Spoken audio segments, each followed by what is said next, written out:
ocpodcasts.com.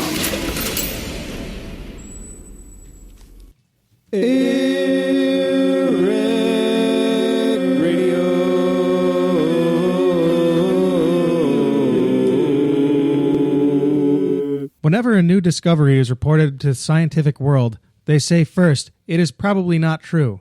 Then after, when the truth of the new proposition has been demonstrated beyond question, they say yes, it may be true, but it is not important. Finally, when sufficient time has elapsed to fully evidence its importance, they say yes, surely it is important, but it is no longer new. Corey Payne, a couple of weeks ago.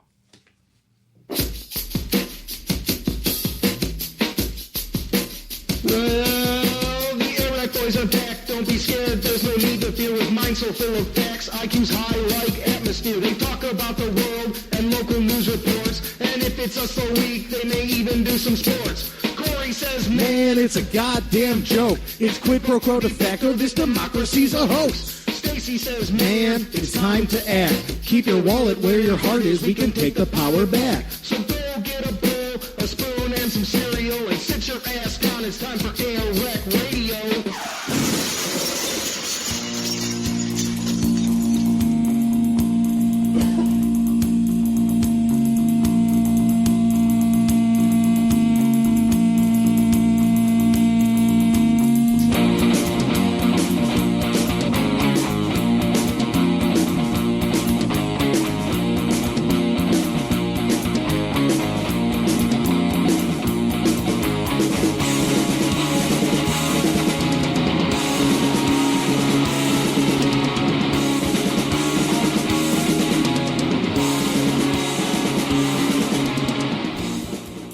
It is the 11th day of August in the year 2014. I'm Corey. And I'm Eeyore.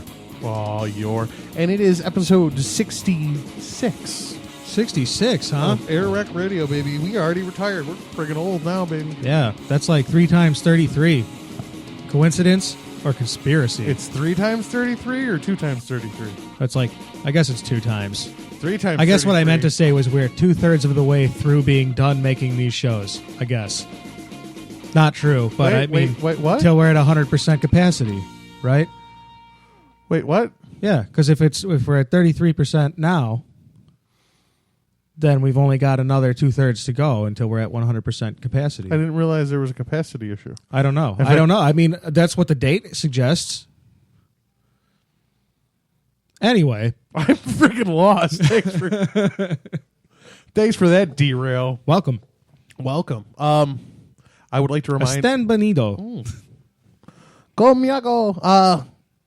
I'd like to remind all the AirWreck Radio listeners that this coming Saturday, there are some doings to be happening. Yeah, we're going to the Clam Bake. It's going to be awesome. And you should come too. Revolution Theory is going to be there. They're going to play music and stuff. It's going to be great. Be a bunch of bands before them. There's going to be some free food and free beers. There's some raffles to win Buffalo Bills tickets, to win concert tickets, CDs. Is there a 50-50? I don't know if it's 50-50. Oh, damn it. I know it's based off the fact that when you walk through the door, you're asked to donate to the cause. Well, duh. And your tickets that you buy with your donation are the your cause. raffle. The cause. By the way, folks, I know that there are people out there that really want to know what charity this is for. This is for the Have a Party Fund. Yeah, everybody in the neighborhood has fund. Right. So that's the charity. The event and the charity are the same thing. And it's my kind of charity. I tell you what. Yeah, beer drinking, hell of a time. Yeah, and it's giving back to the community in a positive way. Man, you know what else is a beer drinking hell of a time? What? Going to sprint races. Yeah. What the hell, man? That. Yeah, there. Actually, a buddy of mine from work went up there to the Canandaigua Motor Speedway. He was at that race, or he was up. He went up for the big Watkins Glen. He hit the Canandaigua. But he hit Empire, and then he hit Watkins Glen throughout the weekend. He had a big racing. Oh wow! Weekend. He's a driver. He's a drag driver. Oh. And he said that he thinks he sort of saw it out of the corner of his eye, but that's not where he was looking. Yeah, well, I mean, it really happened really fast. Folks, if you don't know, Tony Stewart killed a sprint car driver. God, I can't remember his name. I have a news article. On potentially accident. His name was Wade, I think. His last name was Wade. Yeah, Junior. 20-year-old sprint car driver. Much like our friend Trevor Years, who is also a sprint car driver. Yes. This dude did do something stupid. Did you see the video? Yeah. Like the video? I think we might actually, coming from where you started that sentence, I think we might be on different sides of this conversation. You don't get out of your car go running out into the middle of the track. Okay. That's not a good idea. If you think you're going to have a good time, you're going to have a bad time. A couple of points here. It's not a great idea to get out of your car and run into the middle of the track when it's a sunny Sunday afternoon on a paved track. Yeah, it's safe to say it's never a good idea. It's probably a worse idea under the lights in the dark on a dirt track. Yeah. With professional drivers kicking up a bunch of dust when you wear a black fire suit and helmet. Yeah. So we agree here. Did Tony stay Stewart, in your car? Yeah. Did Tony Stewart kill this dude? His car did. His car did. For sure. For damn sure. I saw the video. Yeah. The tire caught him. Boy, it right was over. fast. That dude, I mean, geez. Some people say that they heard the engine rev, but I've also heard that's that how that's you doctored steer those information. cars. Well, that's exactly it, is that you break your tires loose to make the corners. Like, you got to understand, because, you've seen the video and I've seen the video, but not everybody has. So you got to understand that this kid came running down from the outside just out of the turn. So he went down charging towards the center of the track, calling out Tony Stewart.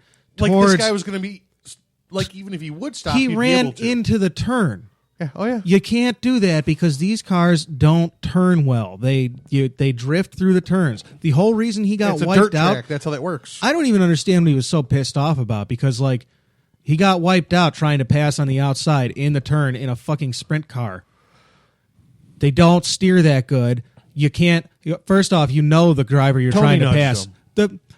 From the front, Tony was in front. He purposely kicked his rear wheel into the kid's fronts to nudge him up to the wall. Robin's racing. That's the great line there. That's the Talladega or the Daytona. Is it a dick Thunder, move? whatever. No, but does it equal killing the guy? No. So one's different than the other. It's not murder. Just because the guy's an asshole. You're passing Tony Stewart. And that's the problem. He's a known asshole. Known asshole. That's one of the reasons I like him. So maybe you don't try to pass Tony fucking Stewart when you don't have the momentum on the outside in the turn. And then maybe when you get wiped out for taking a maneuver that would be risky no matter who you were passing, don't get pissed off. And the logic doesn't add up. I get all the I get all the where people are coming from. Well, he turned towards them, or I heard his motor rev. But I think a lot of that is applying the fact that Tony is a hothead, and we know this. Yeah. But this is a guy, he's not only a professional race car driver, okay? The guy who makes his money driving cars. Yeah. He does it for fun, too. Like, in his downtime from his real job racing NASCAR Sprint Cup stock cars, he races in $1,000 purse races and $3,000. He races on smaller levels because that's what he does for fun. Yeah, you know what, and that's okay. But this guy's not going to jeopardize his career. Maybe when his career at sprint cup driving, sprint car. He can be in the Sprint Cup all he wants. If they found out that he intentionally ran over another competitor, he's done in NASCAR. Yeah, I should hope so. Although I don't know that that's So I'm saying, as a guy who not only makes this his living, it's his life, I don't see him intentionally trying to kill somebody or intentionally trying to run over them like the people are trying to paint the picture, I think. I think it's easy to hate on a dude who is especially okay, he does this for fun. That's great. That's cool. But dude, all the other working class schmucks that are there racing their cars don't have $1 million purses to keep buying new cars because you wrecked them out, you dick. Okay, he's an asshole. How about you behave like, somebody with some social responsibility? I'm not saying that, okay, you got a great point. Maybe even to say that it's not fair for a professional race car driver who's considered an elite classman, especially in dirt, races against amateur guys. That's probably not fair. But that's not. It still doesn't make you a murderer. It just no. In fact, I still feel like it contributes to my counter. That's a separate issue. Tried not to get in trouble. That's a separate issue. Whether or not he intentionally ran over this guy, which seems absolutely absurd to me. That's a separate issue. than whether or not he should be competing and whether or not he should feel some social contract to behave himself. Like, you're a fucking millionaire. Okay, dude, you can wreck 1 million cars. Great. Good for you. It doesn't matter to you if your car gets wrecked. How about you be polite to all the people that are racing with you whose car it does matter? Those cars are expensive. And sure, Rubbin's racing, you're going to get wiped out, and I get that, but you're Tony Stewart, dude. You wreck people all the time. Well, yeah, he's famous for it. But all the time. But some of the most revered drivers on the track were. Mm-hmm. Dale Earnhardt is like a martyr. He became a friggin' slight deity after his death, and he was the most famous driver ever. A slight deity? A deity. Deity? I'm pretty sure I said deity. First off, you can't rip off that Carlos Mencia on this show. It's not okay. And secondly, but he stole it from somebody else. You can't be calling the fucking Intimidator a deity. Number 3, the Intimidator. And he was, I mean, just like, he's the name that's most synonymous with putting motherfuckers into the wall. Yes. Nice. Yeah. Nice. I like how you added to that. I agree. That's really good how that happened there. I'm sorry. I was wearing down on NASCAR. Oh, okay. I'm sorry. It's, it's everybody talks about it today, and, we have such an opportunity to talk to more people than they can. Boo boo. It seems unlikely to me that this dude murdered. I can't imagine it was on. Like, was it neglectful? Perhaps. It's possible. Is there? I think it also might have been unavoidable. It could have been. The kid certainly ran down towards the inside of the turn. And if you look at the video, a car before him was able to swerve out of the way of hitting him, but just barely. Yeah. And then this kid runs down into the dust behind the car that just passed him in a black fire suit, and Tony's driving a black car where anything black's just going to blend in. Yeah. That kid's collar was up, and he made a mistake, and unfortunately he got killed for it. And I know I wish he hadn't been killed. I mean, he's 20 years old, and he was an up-and-comer. Hey, man, I wish nobody had been killed. Yeah, dude. I mean, it's terrible. You want to be like real hippies about it. Died, but unfortunately, you can't run into the middle of a racetrack. No, it's not a good idea, man. Ever. Don't do it. Folks, if you ever find yourself in the middle of a racetrack, get out. Don't be in the middle of it. It's a bad place to be. Get away. Like, your idea of playing Frogger is not going to work at 200 miles an hour. Well, in this case, especially not in the turn. Jeez. Yeah, on a dirt track. Where the whole ability to make the turn is that you're slightly out of control in a controlled manner. Speaking of being slightly out of control in a controlled manner. See how I do that? Didn't you have a story about a local, nationally owned car company? Oh, yeah. First one on the old docket here on this side. Globalized Motors. General Motors. Globalized. I like that. Must face... Government Motors. Yeah, must face suits claiming it covered up ignition switch defects. Off-rooters. New York. General Motors Company has lost its bid to dismiss a lawsuit accusing the automaker of concealing critical evidence about a faulty ignition switch linked to the death of a Georgia woman in 2010 and about 12 other people. Yeah. During a hearing on Saturday, Cobb County State Court Judge Catherine Tanksley denied GM's motion to dismiss the new lawsuit filed in May by the family of Brooke Melton. According to the statement from the company, Melton died in... My punctuation was off. Dismissed by the family, Brooke Melton, according to the statement from the company. So, I mean, we know this. But now there's evidence that they've covered it up. Shocker. Yeah. A crazy rich corporation who got a bailout, even though, like, in fucking 2001, anybody who worked with metal in their hands knew that GM was going to be bankrupt by 2009. Yeah. So the fact that this was like a surprise to anybody is absurd. So they must have covered some shit up then. Stands to reason if they do it and get away with it, why wouldn't they be recidivists? What did they cover up? Melton died in March 2010 when the ignition switch on her 2005 Chevy Cobalt, oh, that's right, known for their high-quality construction, dripping with disdain and sarcasm. Yes, it was very clear. Oh, okay. Slipped into accessories mode, and the car collided with another vehicle. And this is all according to this suit filed. Yeah. So she lost control of her steering wheel Right. Probably locked. Probably went into lock. because it's an accessories mode. Or she just couldn't handle the no power steering. Oh, that's also possible. The engine shut off too. Yeah. Oh, yeah. So, The engine would have shut off. Yeah. So she's just, if she was doing 80, she's So just no brake assist, nothing. She's except for whatever's left. she's basically dead at sea Yeah. until she comes to a stop. Moving at whatever speed she happened to be moving at. Until gravity takes its effect on your. Yeah. So where is this evidence coming from that General Motors may have acted to cover this information that they had that this was a problem up?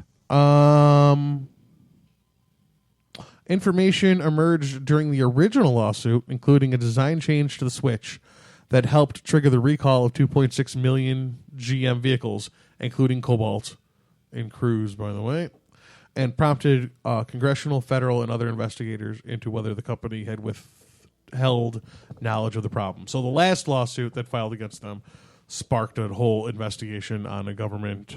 The last one or the first one? The first one. Okay. One before this. Yeah. Well, there were 12, 13. Yeah. And again, in fact, I've used it as a sales tactic in my pitches. Wow, that's. I mean, Cruise that's kind of dirty, but then again, it's kind of saving somebody's life. That's what I feel about it. I might sell a car. I don't think that's dirty. It's like saying you don't want to buy a Pinto. There's nothing wrong with saying that. If they tell me they're cross-shopping me against the Cruise, like, oh yeah, you might want to do a little more research on how easy it is to buy a Cruise these days. Yeah. There's a stop on 2 million vehicles. There's a stop sell because of the emission How switch. could General Motors have let this happen, Corey? Oh, They've had so many chances.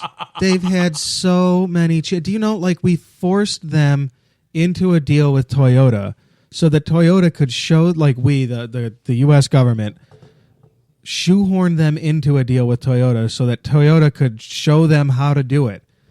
The plants that Toyota showed them how to do it in went swimmingly. All the other plants, a little slow on the pickup. And now they've had bailout and just subsidies and so much help. I understand that, like, if they go under a lot of jobs, but that's could be temporary. I mean, I believe it would be. I'm no economist. Thank you. But I would think it would spur a lot of if two of the big major car companies in this country failed, and we know which two I'm talking about, Chevy and Chrysler. I think it would spurred a lot of upstarts. I think like Tesla. If just General Motors went under, I really do think that the people that are worth a shit that are at General Motors and have put up. Because there are to pick them up in a minute. There are rich people out there that work to pick them up in a minute.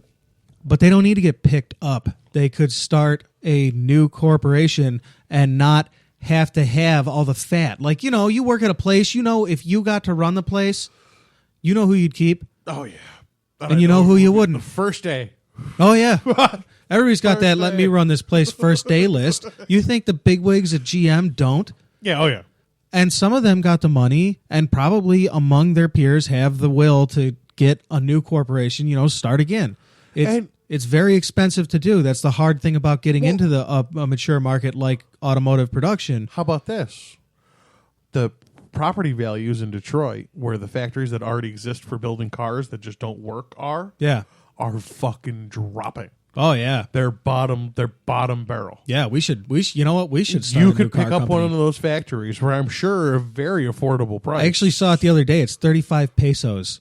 Yes, it's very good. It's really good. That's what, like $7,000-8,000? No, it's not. Pesos are the dollar is way closer to the peso these days than it used to be. I know, but it's not that way anymore. So I mean, it would be funny, except it's so if this were still 2008, tragic that it's not. Yeah. Like, it's kind of like, the dollar used to be worth something. Oh, it was worth everything. Or maybe the peso used to be worth nothing. I don't know. Maybe it's good for Mexico. That's a very positive perspective. I don't know. Way to keep it positive. Speaking of things that are good for Mexico. I love your segueing. Here's why stealing cars went out of fashion.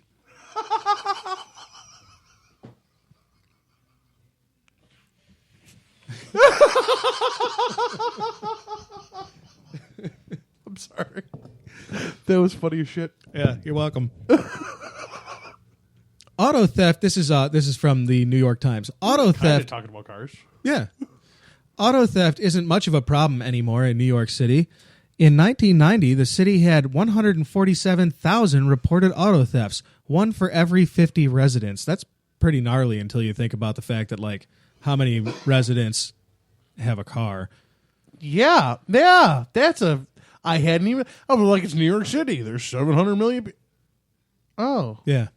probably only 20% of them have vehicles. Still, the numbers that follow are still impressive, but I mean, 1 in 50 sounds horrible, but it is New York City, where like only 1 in 50 probably even have a car, maybe. And I wonder what the denseness. There's a population density issue in this equation too. Like No, it's New York City. It's not about density. It's about per. If you have a 50-yard space and a 50-yard space, Yeah. and there's 100 people in this 50-yard space, and there's 300 people in this 50-yard space, that affects the way. Well, they're car not even patterns looking work. at this is just a raw number. I'm This- just. Yeah, but I'm saying, like, you know, there's a lot of things we could ask about that number. Oh well, I'm asking them. Damn it! How many of them are damp most of the time? You know, I think my we don't question was know. a little more pertinent. Last year, there were just 7,400, or 1 per 1,100. That's a 96% drop off in the rate of car theft. So, what did who do right? Was it a police? That's the very next line. So what did who do right? All crime has fallen, nationally and especially in New York, but there has been a big shift in economics of auto theft. Stealing cars is harder than it used to be, less lucrative, and more likely to land you in jail. As such, people have found other things to do. That makes perfect sense. I mean, you know, in the 90s, you could walk up to anything, stick a screwdriver in it, and turn the screwdriver, and the thing would start, and nobody would ever catch you because for a long time, just breaking into cars to steal car stereos. Mm-hmm. You know, decks was a big market. yeah, there's no money in that anymore. Now either. you can put there's $20 decks, and most people don't even buy aftermarket radios anymore. Not if they have a because newer car. There's new no cars point. are sold with such good radios now. And like in Chevys, you can't replace the radio in the new ones. Plus, like, cops have those scanners that can read your license plate as you're driving by. So if the car's been flagged, you're going to get popped de facto because the cops don't have to like notice and punch it in anymore. A computer does it for them. Yeah. GPS. Cars have GPS. Oh, yeah. How about you? You caught one with low jack. Yeah. Even Low jack, nothing. You got one with Navigator. Oh, you got one with it's a buy here, pay here place. You got bad credit. Right. It's got the ignition Right. turn off GPS. So It's still just, track- yeah, they they left their iPhone in it and they checked their location on Right. their iPhone. The most important factor is a technological advance. Engine immobilizer systems, adopted by manufacturers in the late 1990s and early 2000s. These make it essentially impossible to start a car without the ignition key, which contains a microchip uniquely programmed to... Oh, that's right. That's true. We all know we that, both too. know that, and Yeah. we didn't even think about it. You can't hot wire cars anymore. Or start them with the wrong key. Yeah. That yeah. really frustrated me with my Jeep because I had a valet key, and I didn't know that. So it would start and shut right off. And lock the system on you. You could just start and shut it off all day long. In the Chevys, it's called pass lock, and you do that one time. Yeah. It's a wrap. You got to take the battery cable off and let it sit for a half an hour. Oh, Jesus. It's a wrap. If your key gets worn out, like if you got a 100,000-mile car with pass lock on Yeah. it, and you get a soft key that's got worn out, that'll do it. Oh, yeah, I 'Cause recall it'll think it's this the wrong problem. key. Yeah. Yeah. Man, those Chevys. Oh, boy. Like a rock. Criminals generally have not been able to circumvent the technology or make counterfeit keys. Quote, it's very difficult. Not just your average perpetrator on the street is going to be able to steal these cars, said Captain John Bowler, who leads the New York Police Department's Auto Crime Division. Instead, criminals have stuck to stealing older cars. Oh, well, and it makes sense because the technology in these keys is so advanced that it's just expensive production wise. I got a guy who does repairs and replacements. Yeah. He's an aftermarket guy, but he buys shells, builds new guts, replace. It's a cheaper way for us to get keys for cars on the lot than just buying them from dealers. Oh, yeah. That's Way just cheaper. expensive. Because usually it's like the guts are fine, but it's, Or the exact opposite. The guts all shit the bed and the plastic cases were fine. And he does buys them, whatever. The cheapest I can get one for is $100. That's the cheapest one of those keys goes. Yeah, they're expensive. And that's my guy who gives me the deal on the 100 keys he does a month. Those the remote start keys for the new Escapes, the nice Ford key, the really nice Ford key with the push button start and shit. Yeah. That's like a $300 key. Oh yeah. So are my Mazda keys. $300. So are my Mazda keys. Folks, that's my insurance deductible. Yeah. What the shit? So it makes sense that it's just nice too expensive for criminals. The criminals that have that kind of money and time and wherewithal to invest in a crime are stealing identities. Exactly. Because, they're not, duh. they're shaving quarters of a penny off of giant sums of money. Even if you could counterfeit the keys, you still can't do anything with the car because everything's connected these days. I mean, even if you don't have like a actively connected system, something's going to be passively connected, Like my stupid progressive thing. Boy, that thing is going. I don't like that thing at all. Every goddamn time you have an iPhone. Well, you had an iPhone. I mean, so let's be honest. But as of right now, there's no law that says that they can use the data from my iPhone against me in a. You read that? You read that end user agreement cover to cover? Because it doesn't happen. It can be subpoenaed. No, but you don't even need the end user agreement. You signed a deliberate contract plugging it into your car, accepting the service and plugging it into your car. What's the difference? That says that they can black box it. They don't have to. I had to agree to that. They don't have to. Who's they? Which they are you talking about? The insurance companies. Okay, what about them? Go end around to try to pull your records from your cell phone. They just have the records sent directly to them via their GPS. That's perfectly admissible in court because you signed a contract. Yes, it can be subpoenaed, just like the progressive thing. There is virtually no... Cory, 4 years ago, you'd have won this argument for sure because you'd have been absolutely correct. It'd be fucking retarded, but you were already walking around with an active GPS all the goddamn time. And on paper, and I'm not saying off paper it's not, but on paper, it's harder to subpoena phone records than you think it is. Phone companies don't like to give that shit up. Cory, we did a story here a couple of weeks ago. The Supreme Court recently, it was more than a couple of weeks ago, recently decided that it was okay for cops to flip open your phone just because they picked you up for a ticket. That doesn't mean, okay, that's true. That's a step. That's a step, but I'm still saying, as of now, from my understanding of it, it is more... cell phone companies don't like to give up the information on the paper because that goes to the news, that goes to the public, and that doesn't make you look good for your privacy of your customers. Yeah, it's too bad you're in a contract, so your cell phone carrier doesn't give a shit how you feel. It will if people stop using the service because they say, oh, this guy turns people this phone service turns people into the cops every day. I don't think I'm going to use that one. And this phone service doesn't, I'm on Ting instantly. Boom. See, free commercial. Protesters for future sponsors. During know what I'm saying? During the Arab Spring, I would advertise for Ting all the time. During the Arab Spring, protesters who had Verizon phones received a text message that said that they were known to be in a law-breaking area right now or something. I'm paraphrasing, obviously. It said, attention user, you're not where the fuck you should be. The authorities have been informed. Where was this? Egypt. Okay. Oh, yeah, because, I'm not saying that under... Only in other countries could that happen. I'm not saying under the scopes. The NSA just goes, can we have it? And they go, yeah, here you go. Yeah, sure, please, just don't look at mine. But then at least they have to end around to build a case to be able to use that. Because as of right now, and I'm not saying it won't change in the future, they can't use that illegally obtained information from the NSA. All I'm saying is my progressive thing, they can't even get like voice recording from. It's just my driving habits.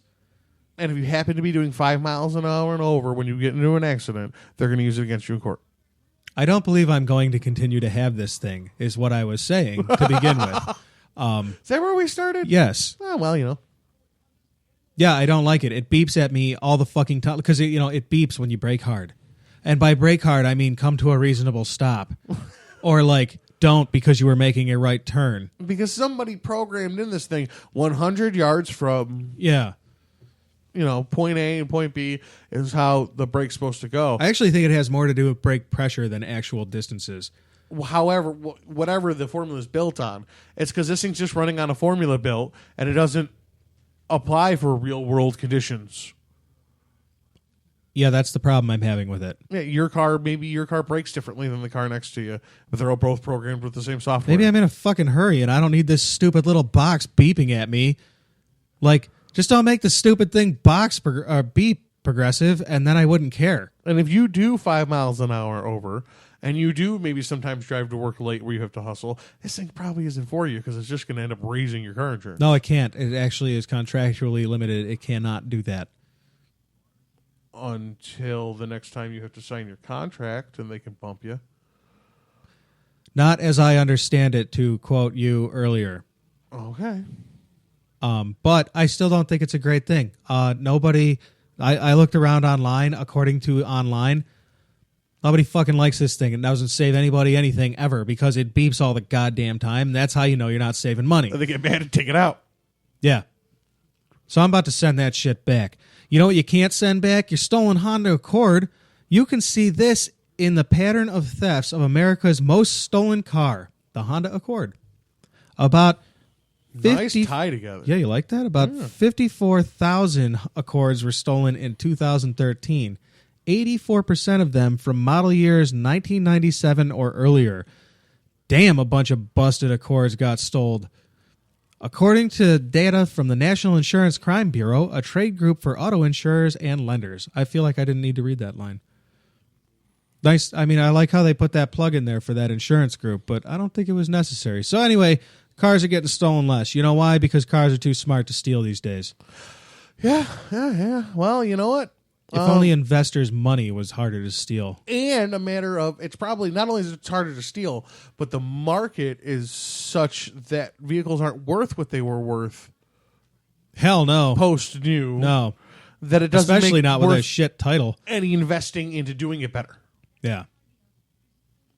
Yeah, there are easier ways to make whatever you get for a stolen sell Accord. drugs. That never goes out of style.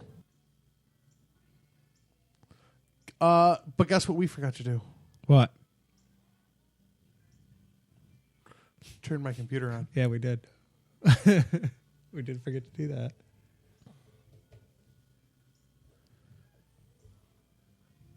Take two.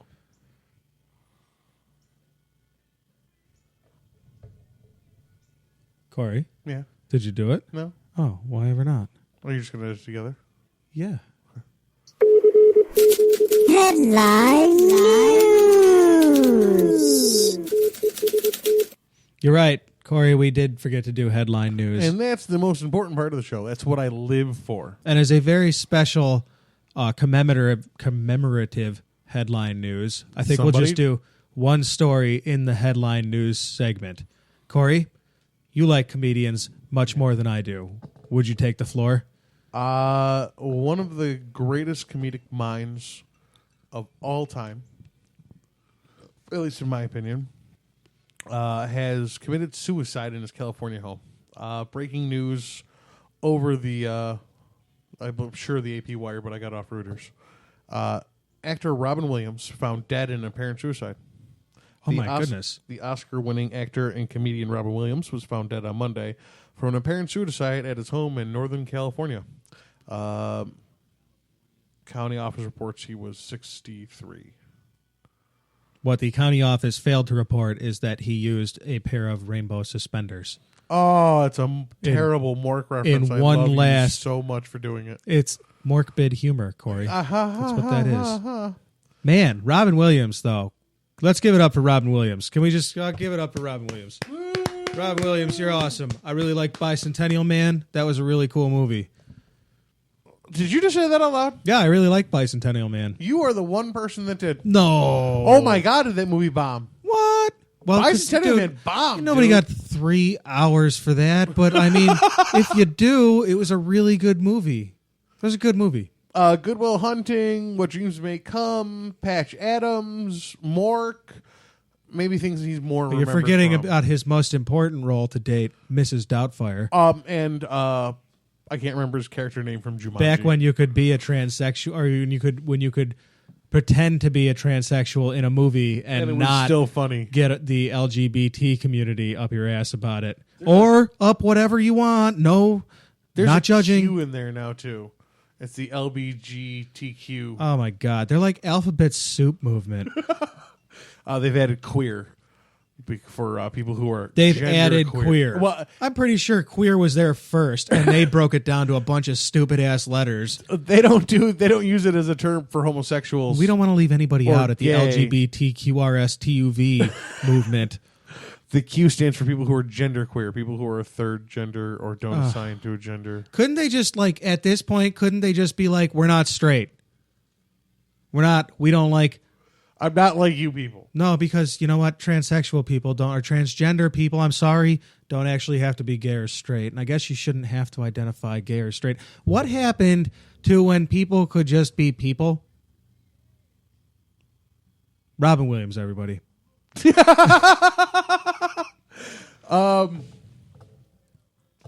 know, it seems like I get he had a lot of drug issues and a lot of booze issues, and I get the crying clown bit. Like, I understand how that works. And he's probably not overly happy person, but you think somebody who made it to like 63 would have figured out how to ride the train? No, man, because like bit. I mean, you know, He sometimes even made a when you get career out of being the crying clown. sometimes when you get to 63, you're like, I'm done. I don't know what you say. They say he wasn't on drugs as far as the talk screen show as of now. You don't have to be on drugs to kill yourself. I mean, I know. I hear it's better, but you know, I can't trust the people that it's told me just because they're pertinent dead. information to somebody who had a drug issue, especially as big as Robin's. Robin was a gigantic cocaine fiend. I don't think that we're on a first name basis with Robin Williams. I think it was good enough for the conversation. Robin Williams, everybody. Woo! Sucks, man. Wahoo. There goes Bicentennial Man too. Tricentennial Oh God, Man. I'm glad that never happened. Holy shit! That was an awesome movie, man. I was hoping that eventually, because he hadn't been done much lately. I was hoping that maybe he did a couple of animated. What are you talking about, dude? He just killed himself today. I mean, that's an accomplishment. That's getting something done. I figured eventually maybe he'd come out with another stand-up routine or something, This is Doubtfire 3. and that would be. Another stand-up I routine was would be awesome. Certainly hoping it wasn't something with a number in the title. His stand-up was badass, man. He is like such a High energy hairy, and- high-energy, Yeah. sweaty man on stage. It's ridiculous. I The really would have liked to seen LGBTQ that. RSTUV movement loves that. At least 1/3 of them. The ones that don't identify as a gender. I guess that's about the wrap of it. Well, I mean, yeah, it R.I.P. sucks, man. Hashtag R.I.P. Robin Williams. Yeah, that's what they say. As Jay from Mental Overload said, at least it wasn't autoerotic asphyxiation. Yeah, right. I heard it. I was like, oh my God, another David Carradine. Yeah. Oh, God. Better with Poor Kung Fu. I know, right? Like, what the hell? Somebody else got killed, this guy by cops. Vandalism and looting after a vigil for Missouri man. Oh, wow. The news just gets happier and happier. Yes, from the Associated Press. A day of anger over a fatal police shooting of an unarmed black man in suburban St. Louis turned to mayhem as people looted businesses, vandalized vehicles, and confronted police in riot gear who tried to block access to parts of the city. This is why. Well, that's why you wear riot gear. Well, this is why we can't be taken seriously as a rising force, a public force. Because we don't have riot gear? Instead of taking the passion and enragement and excitement or whatever that comes from that kind of situation that causes a riot, instead of using it to actively protest in a meaningful way, we use it to just destroy property value and steal things for our own personal gain, and then you wonder why people look down on large protesting. Well, Because they're worried it's going to turn into a riot. I mean, looting sounds like a lot of fun. Corey. I'm not saying it doesn't. I could use me a new big screen TV and a couple of loaves of bread. You know, You heard that Sublime song about the riots in 92? Yeah, Rodney 91? King. After the Rodney King, yeah. In California. Yeah. Yeah, There was a riot on the streets. Tell me, where were you? That was a good song. Playing video games in my buddy AJ's house. Yeah, that's what I think that's what he says. You were at home watching your TV. I was out participating in some anarchy. Yeah, I was 8. Oh, all right. So you might not have got that one as much as I did.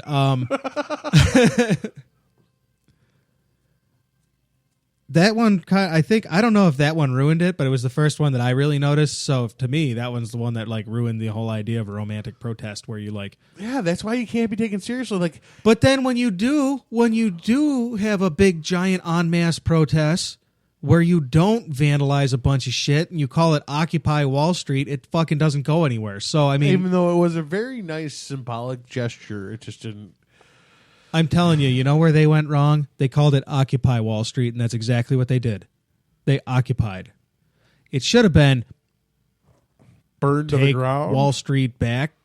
Wall Street. Oh, I shouldn't be supporting Burn It to the Ground? You That's know, a I don't bad know. idea? I mean, if they had called it Burn Wall Street to the Ground, they would have had a more clear mission statement. I'm not saying I necessarily agree with that mission statement. It's a metaphor, guys. Put the matches away. Yeah, exactly. But it would have made it more clear that they weren't just supposed to be a bunch of hippie campers.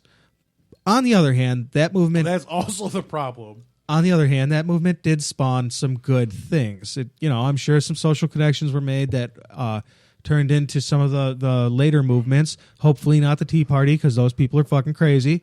Those are the things that maybe stop normal people. Normal people. What you mean, normal people? That was a terrible term for me to use. Different people, middle class people, maybe more comfortable people. It's one of those things. Unemployed college kids, less progressive people, people with jobs and families and affluent responsibilities. People. I wouldn't consider myself affluent, but I don't have time to go to this protest. Bless you. With a bunch of hippies. Affluent. With a bunch of hippies to not shower for 3 days. That's disrespectful, dude. Hippies make up the H in the LGBTHIJK element. You can't talk about those people like that. They prefer hipster central. No, I'm worried it's either going to turn into a big hippie friggin' naked love commune. Not saying that I'm against that personally. Yeah, I don't know about being worried about that. But a lot of maybe middle class or more affluent people would be. Or I'm worried about it turning into a friggin' riot, which I wanted nothing to do with.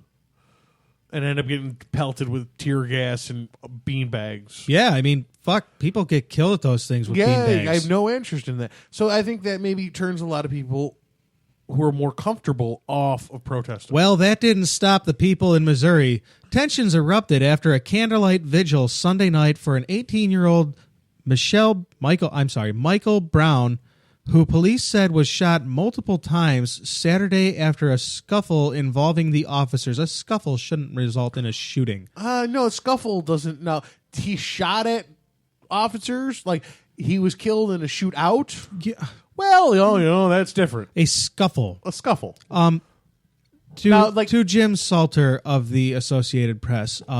Listen, I love the Associated Press. I like the work you guys do, but I like how could it's you a be network thing. a little more specific for me about what a scuffle is when it involves an officer? And I want you to clarify: did he accidentally hit his head on the ground? Was he tased and had a heart condition, or was he beaten to death, or was he shot? Oh no, they Was get he there. stabbed? Hang in there.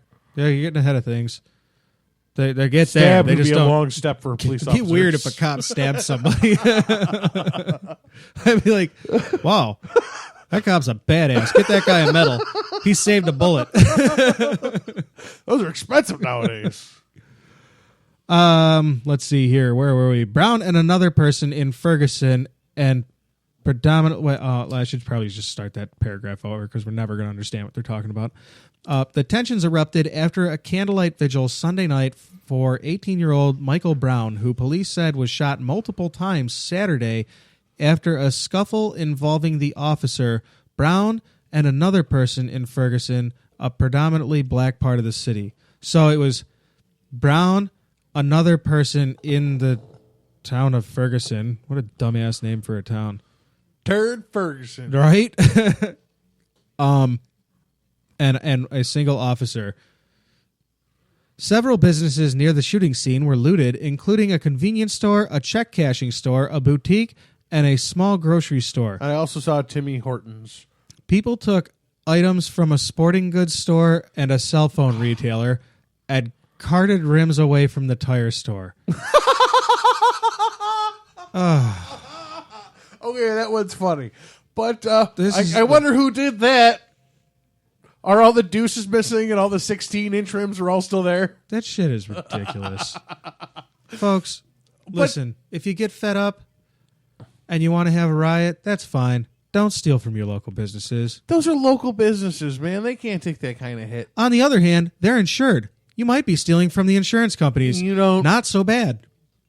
Small businesses don't have the money to invest in the high-end insurance that the large businesses do. It's too bad we don't have a regulation for that. You don't get a lot of coverage with things that happen on the outside of your building when you don't have a lot of money to pay for the big insurance policies.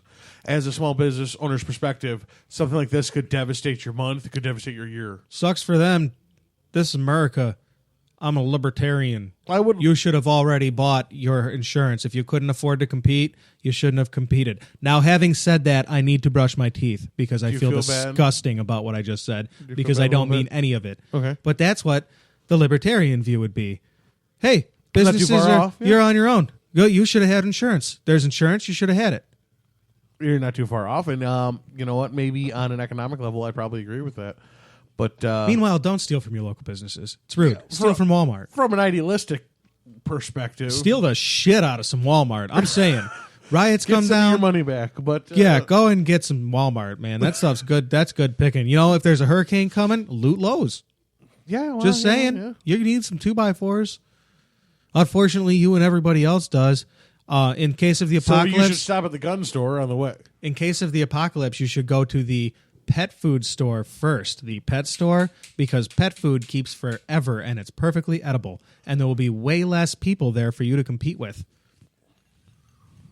Learn messages from Stacey. Yeah, this is your post-apocalyptic planning session. Maybe you can get lucky and go catch some bouillon, and you can, not going to find a bunch of bouillon at the pet store, but no, but maybe you can catch some left over at the grocery store.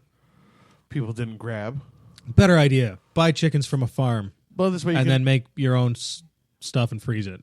Oh, this way you can stockpile it. This way you can spice up your dog food if you need to.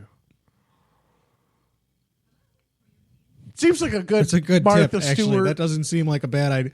I'm almost considering, Corey, stopping this recording to go and heat up some pet food in some ramen noodle broth and just see what that's about. TV footage showed streams of people walking from a liquor store carrying bottles of alcohol. Those people know what their priorities are. These are good people right here. These are my kind of people. And in some cases, protesters stood atop police cars and taunted officers who stood stoic, some carrying shields and batons. Video posted online by the St. Louis Post-Dispatch showed a convenience store on fire. Okay. The liquor thing, I said, these are my kind of people. Yeah. In fact, then it occurred to me that I'd have to say the majority of liquor stores are really small businesses. Super small businesses. Family-run 4 or 5 people businesses. Except the one I go to because I'm a dirty hypocrite. But it's still local, right? It still counts. Sort of. I mean, they have the best fucking prices, and it is kind of local. I mean, by it's $2. It's the not Wegmans worth it. liquor store. It's $2 is not worth it. I don't know what kind of money you're making, homie. Not to sell your soul. Dude, I buy chickens from a farmer. Okay, that's actually more expensive. I make my own bread. Uh-huh. I can sin a little when I'm sinning with liquor. It's okay. With your GMO corn whiskey? Fuck yeah. Oh, whatever. Right. I can't make my own whiskey, and even if I could, I don't have any non-GMO corn, although I know where to get some. Where would you get some? The Brighton Farm Market. Well, then let's make some whiskey. How about no? Whiskey's hard to make. I don't know how to make whiskey. You put it in a still. Magic happens, and then it's whiskey. You know what we could use to build a still? Google. This has been your Google plug and utter distraction. Witnesses reported seeing people vandalize police cars and kick in windows. Oh, television, that's right. I forgot that part. Yeah, I know. We got off track there for a second. Television footage showed windows busted out of a TV station van. I'm not terribly upset about the rioters, leave the people- TV station, the media van, leave that alone. Yeah, you can leave that alone. I'm not terribly upset about the cop cars, even though that's I taxpayer am. The dollars. taxpayers got to pay for that. But I kind of get the symbolism. They weren't hurting anybody. They were Running amok. I don't know about not hurting anybody, actually. Breaking the cop cars.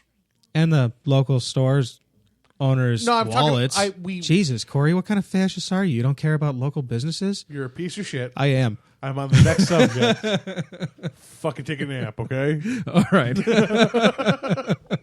Fucking go back to sleep. Police. Did you want to keep going? No, go ahead. Police struggled to catch any looters because crimes were happening at several locations in Ferguson and spilled into neighboring communities.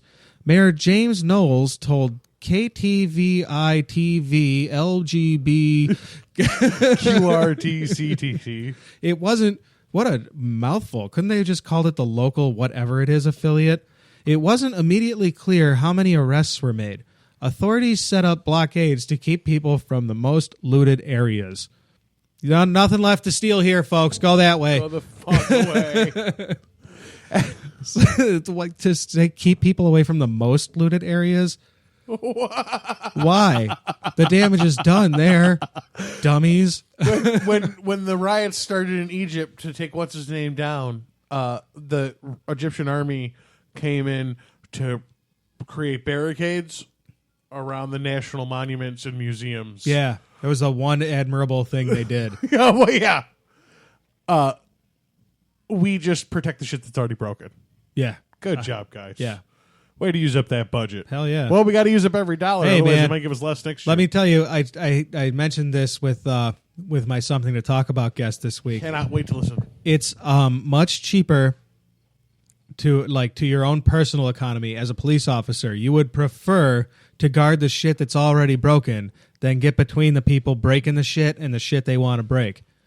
Yeah, but we're talking policy, not the police officer's personal choice. Everybody works towards their motivations. There is no motivation to get my ass murdered in a riot.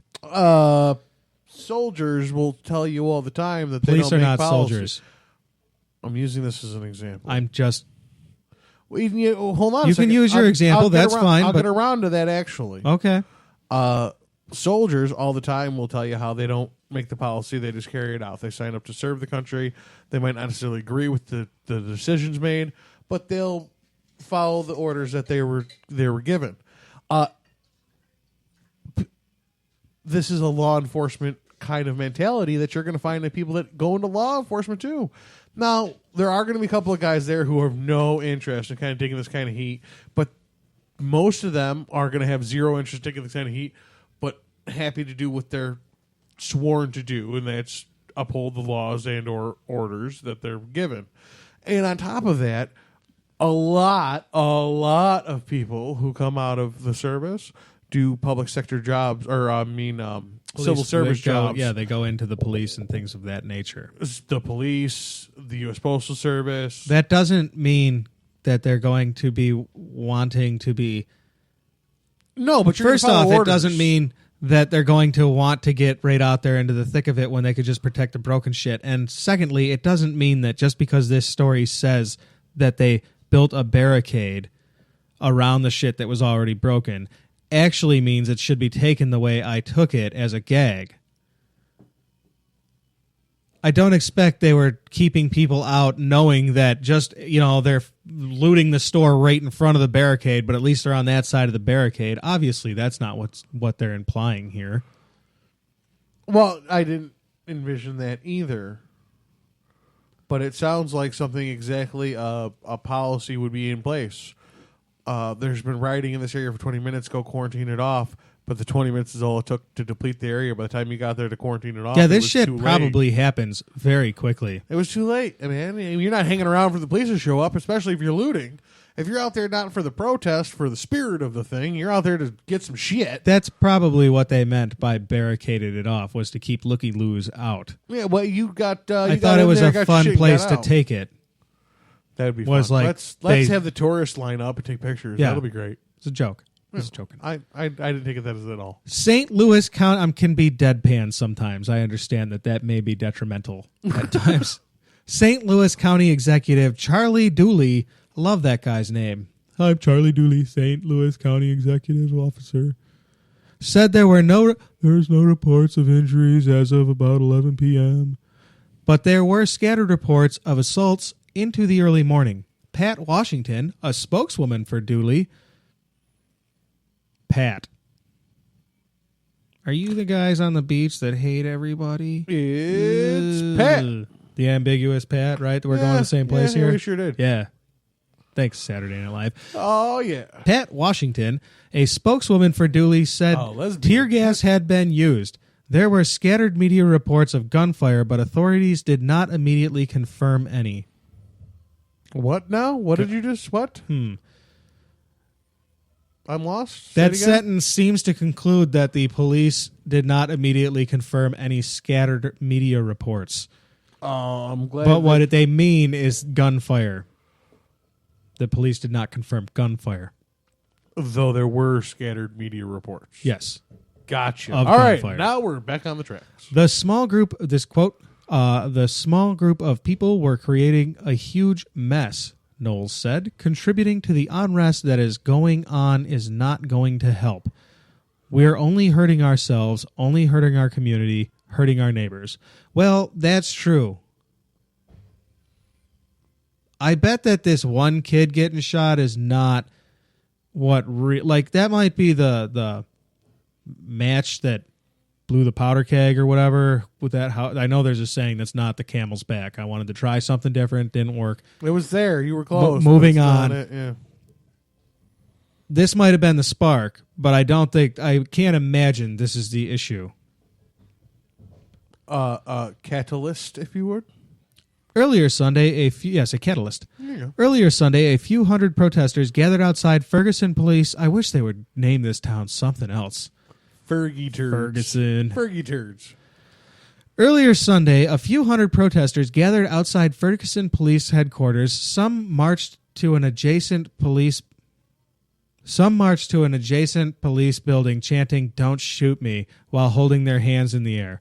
Officers stood at the top of a staircase but didn't use force. The crowd eventually left.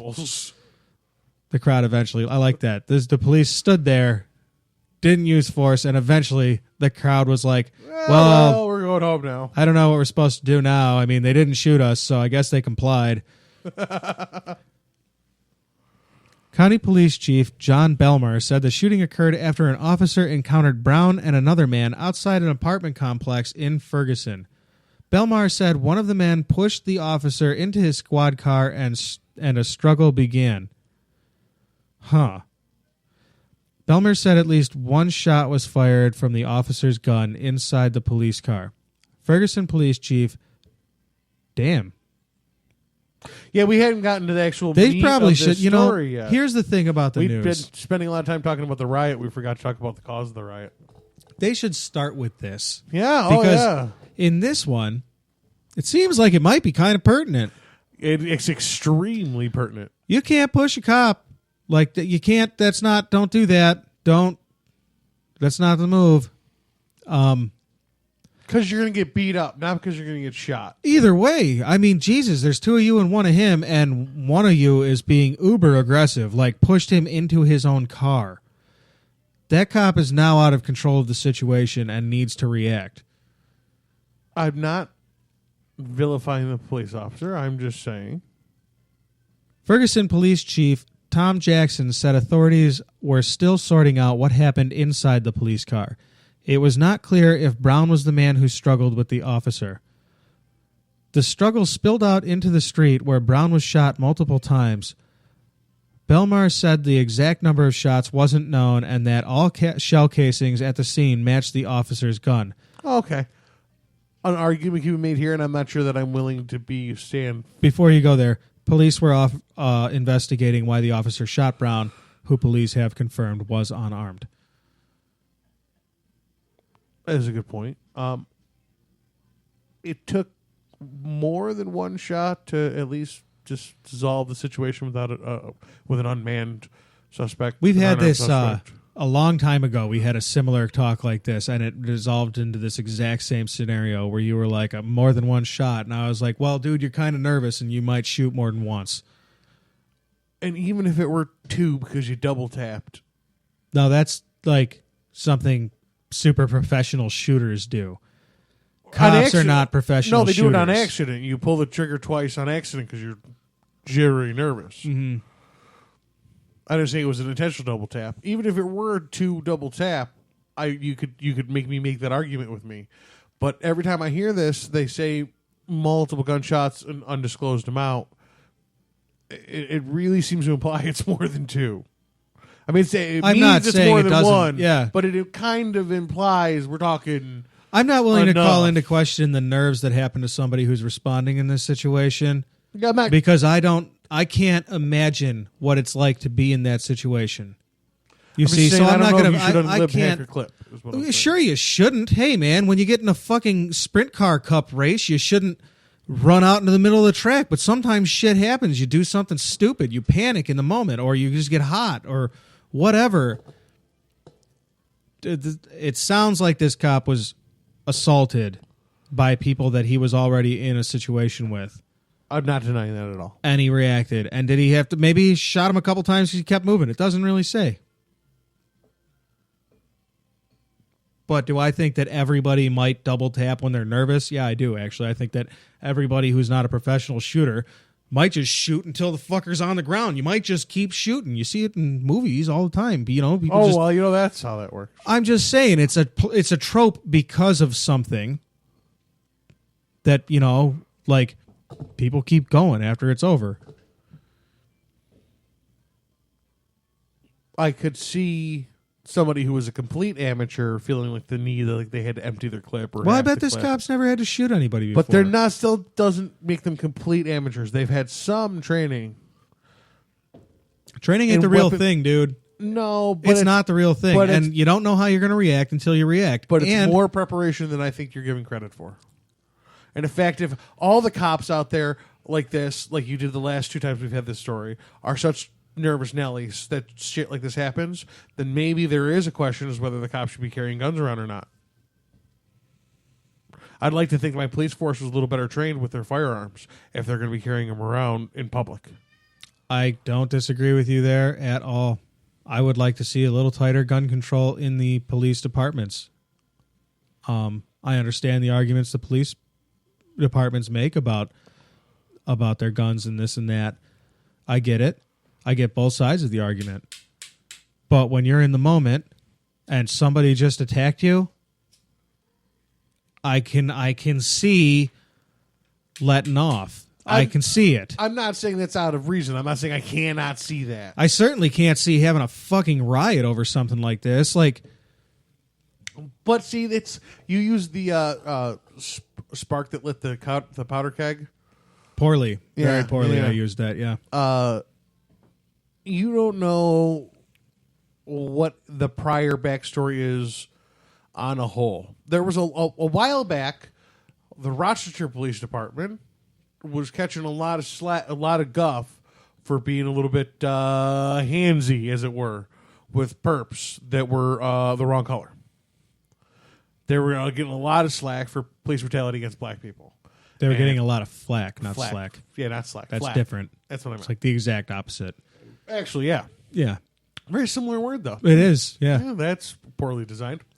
There was a bunch of lawsuits and things like this. The New York Police Department went through this. The LA Police Department went through this. All police departments go through this eventually. So this might be Missouri's going through this, where the police department was maybe a little out of control in their tactics because they were trying to. I'm not saying they didn't have a noble cause, but sometimes, as we've seen in New York and Rochester and LA, that noble cause can be taken to an extreme, and now we're beating people and sprinkling crack on them and walking away.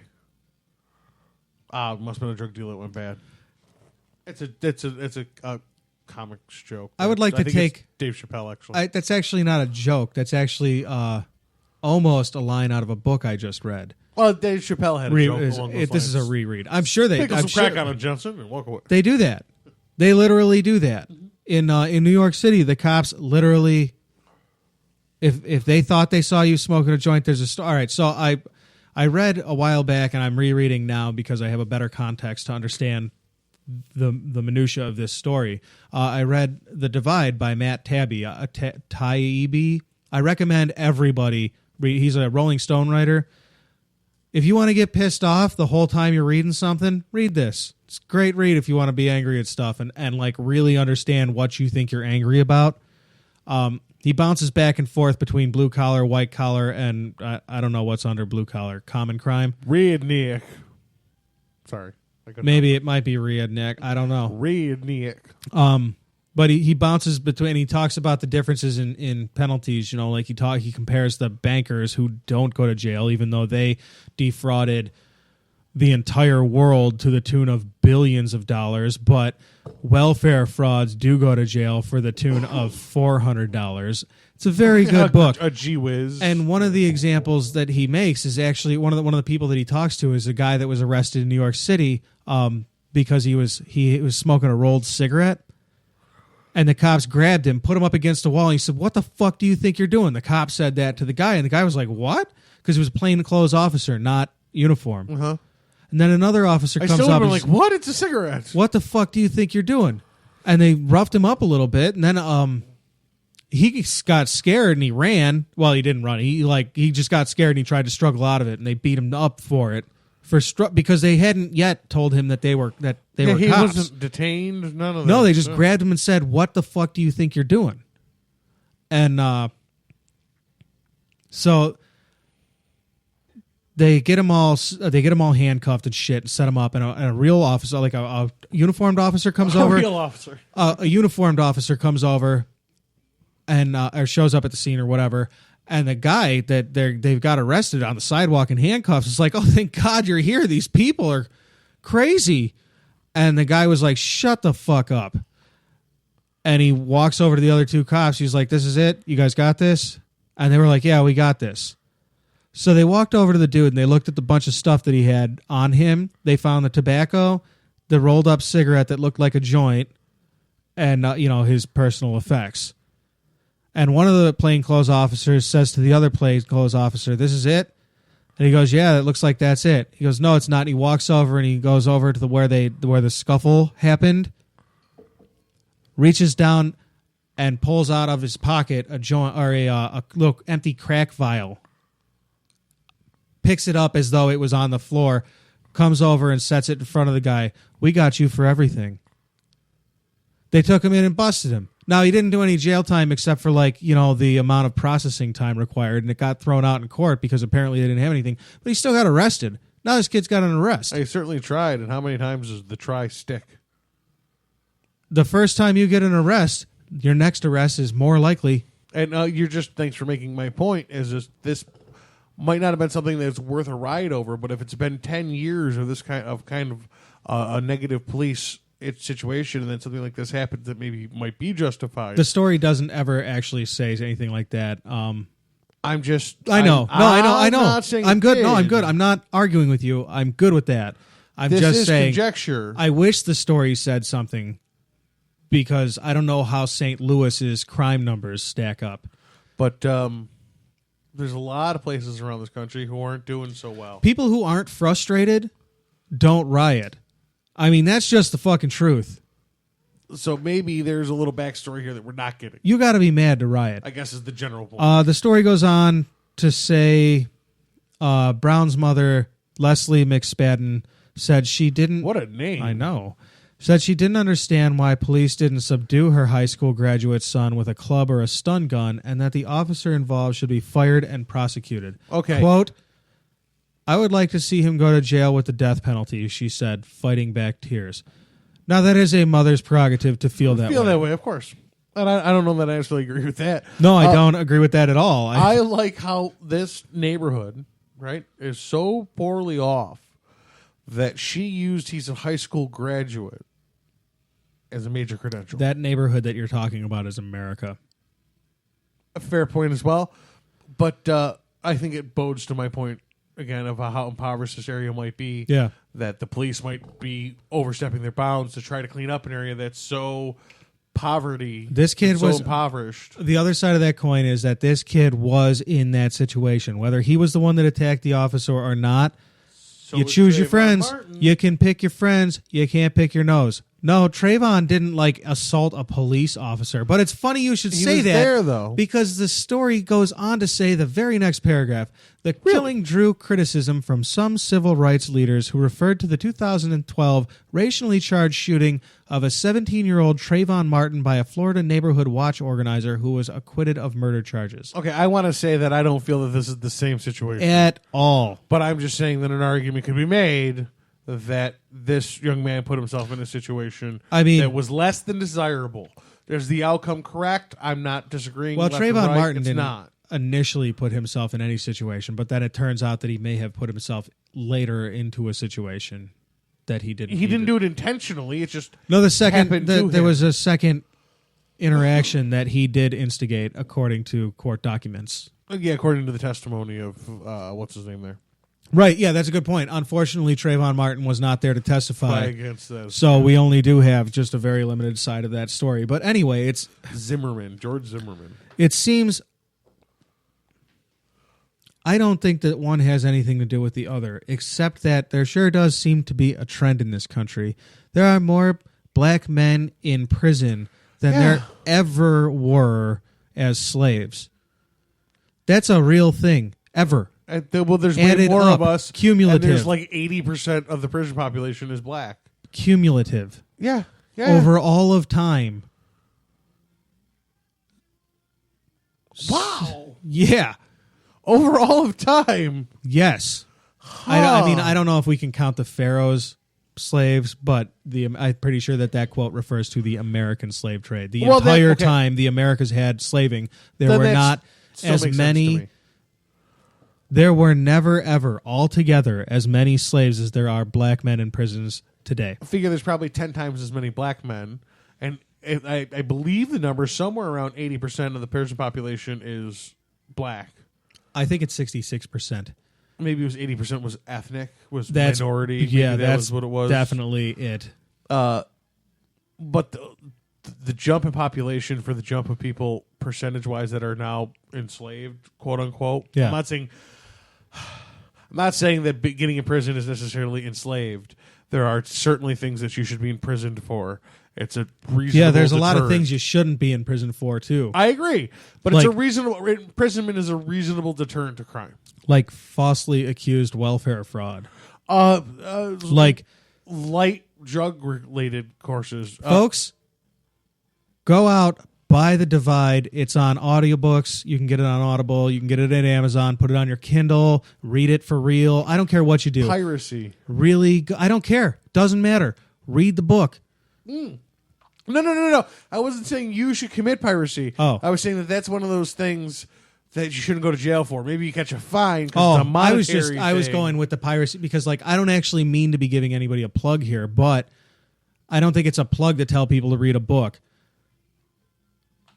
There are books out there that are full of stuff you should know, and they would make you know, like, you would just, instead of thinking, like, we all have a gut feeling that something's fucked up, right? Cory, do you think that, like, often you just think about how the world is and you think, boy, that's fucked up? Does that happen to you with some frequency? The next headline that I wanted to do is exactly a feeling that I got from that. I don't think that's specific to you and me. I'm pretty sure everybody feels that from time to time. Wow, They're just that's like, backwards. wow, everything's fucked up. Why is it so backwards? Right. Oh, because things even on a deeper level are fucked up.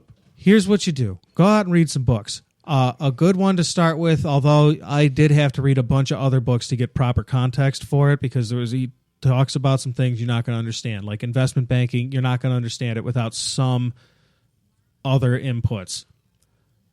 But with some other inputs, boy, it's even better than it was the first time. And it was so good the first time, I knew I wanted to read it again. Matt Taibbi, The Divide. Read it, get pissed off. And that's this week's Eric Radio Suggestion. Now, you wanted to do a story. The next thing I had up was reports, U.S. to give long-range weapons to Kurdish fighters. Oh, great.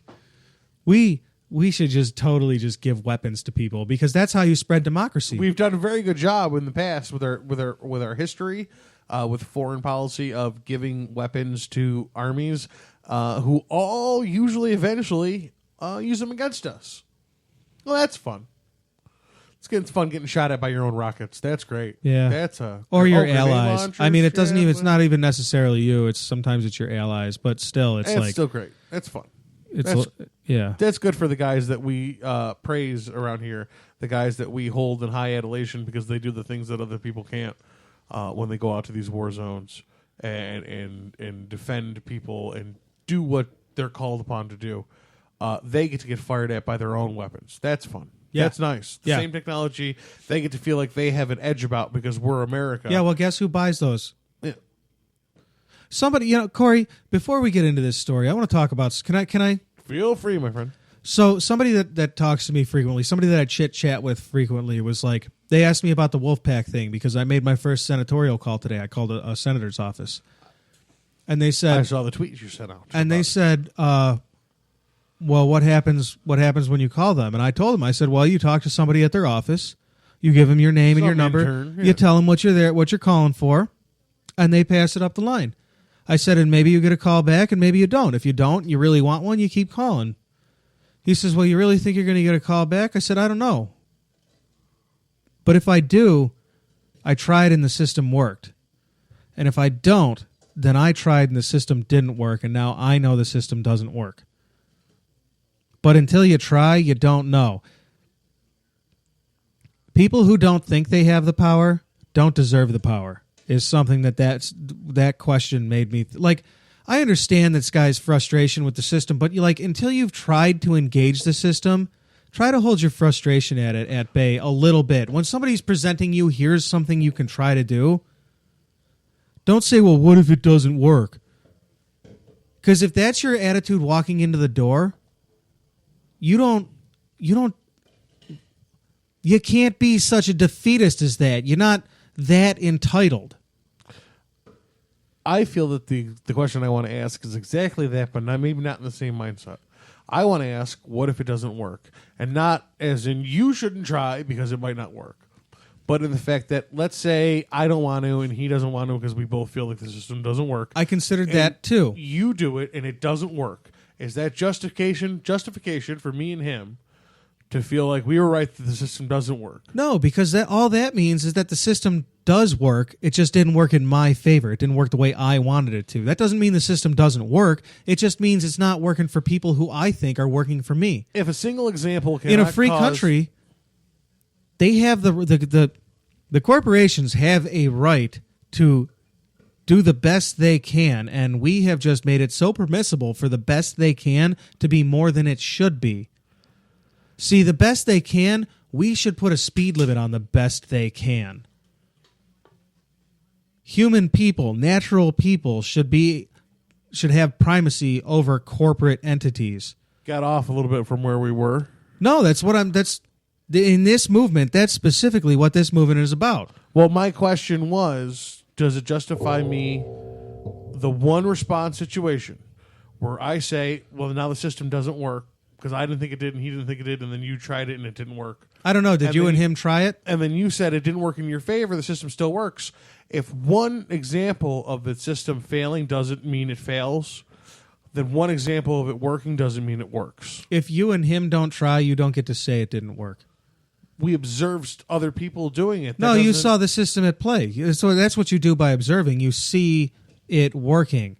But maybe not working. If more people observe and act, it will work towards the more people because that's how it works. Unfortunately, there's this idea that money equals people. And people have this idea that they don't mean as much as money. It's just fucked up, and that's how it is. But money never... There are things that people can do that money can't do. Period. And until people stop spectating and saying, oh, wow, this system that I don't partake in is fucked up. Well, fuck you. Who are you to judge? You're not taking part. Maybe it's not the same thing. I don't mean fuck you. I'm being aggressive. I'm sorry. I don't mean you. I just am frustrated with the way people respond to this. We've done this a long time. Yeah. I'm not I'm not saying it's the same thing on a complexity level, but I can observe an NFL defense, and I can say this. I can watch it happen even though I'm not partaking in it, and I can observe that it's either working or it's not. I can see there's a flaw here, there's a flaw there, there's a flaw there, and there's a strong suit here, there's a strong suit here, there's a strong suit here. Maybe it's not the same thing in complexity, but I don't know that an observer loses all right to make an observation. You know what the difference is between you and a coach? A coach is an actor. You're an observer. I can still see whether a system's working or not. Sure. Hey, man, everybody can criticize. Hindsight's 20/20, this and that. So I don't necessarily think that an outside party, somebody who's not playing the game, making an observation is necessarily, and I know you didn't say it this way, but the way it came off to me is you're basically saying they're an asshole.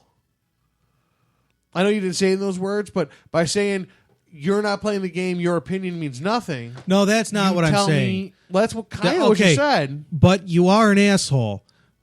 But it's not because your opinion means nothing. Here's the thing. You think things are fucked up? Do something about it. What if you're doing something about it is exactly that? What if you think you're doing something about it by not playing the game? Then you're wrong. Playing it. You're ass up wrong, dude. Well, that sounds like an opinion. No, because maybe you don't feel listen, this game's right. If you don't want to take part of the system, that's fine. You have that choice. But to bitch about how the system's fucked up and not take part in it, you could take part. And I don't mean you. Again, Corey, I don't mean you specifically. I mean you, everybody, me, everybody who doesn't do something that they think, if it's fucked up, this is a democracy. The reason it's as fucked up as it is because we put it on autopilot. Somebody else will take care of it. Well, somebody else did take care of it. They took care of it for them. What if this is this person's personal protest? I don't believe the system works. I'm going to protest against it by not participating, and I'm going to preach to the people around me that the best way to get out of a system you think doesn't work is to not play its game. Now, you might feel that's wrong because I do. I think that's bullshit. And you're allowed to have your opinion, but you're not allowed to trounce on the other people's opinion. You're not. Period. It is my opinion, and I think that's a bullshit opinion. You can't be a conscientious observer to democracy, or fucking democracy doesn't work. Objector. Conscientious. I wasn't going to bust you on the words. Fucking word. So You certainly are entitled to the opinion. I have to follow at least a certain line. No, you don't have to do anything. In order to be a citizen of this country? No. Well, yes, you have to be born here, and currently that's it. But I'm saying, under your definition, is I have to follow a certain political line. No, I didn't say that at all. In order to be a participant in this country. No. When maybe not being a participant, in my definition, in my opinion, is participating in the backwards movement, the opposition. The let it all fall apart around our ears while we all just point and say, that's fucked up. Some people think that the anarchy approach is a good approach. That's not even anarchy. That's pacifism. To lead to anarchy. And pacifism has been taught by many cultures as the best approach.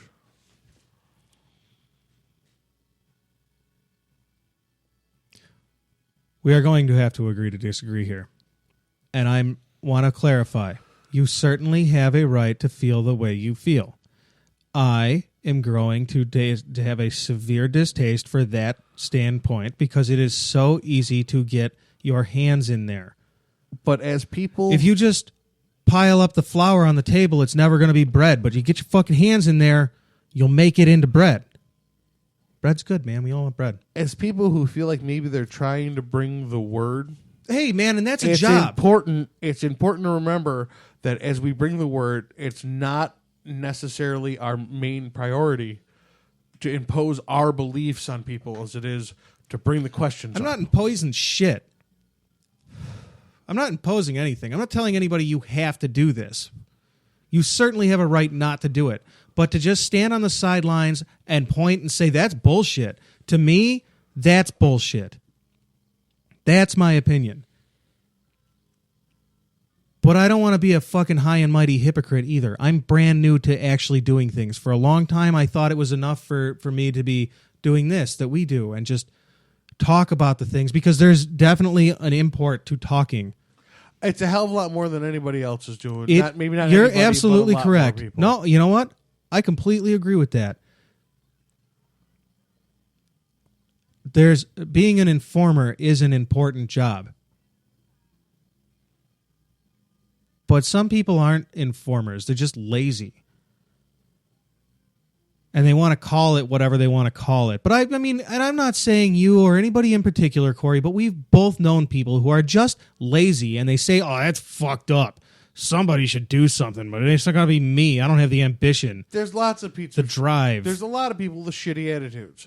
And I don't know that would improve with conditions improving or lifestyles improving or anything like that. In fact, maybe it'll go the other way. Maybe the more affluent we get as a people, the shittier we get as a people as far as, attitude, positive happiness. I don't think that apathy is a sign of affluence. Well, they say that the poorest people are the happiest people, that happiness rates in third world countries are way higher. People consider themselves fulfilled and happy than they are in this country because they have less, they expect less. They're more content with the things that they have.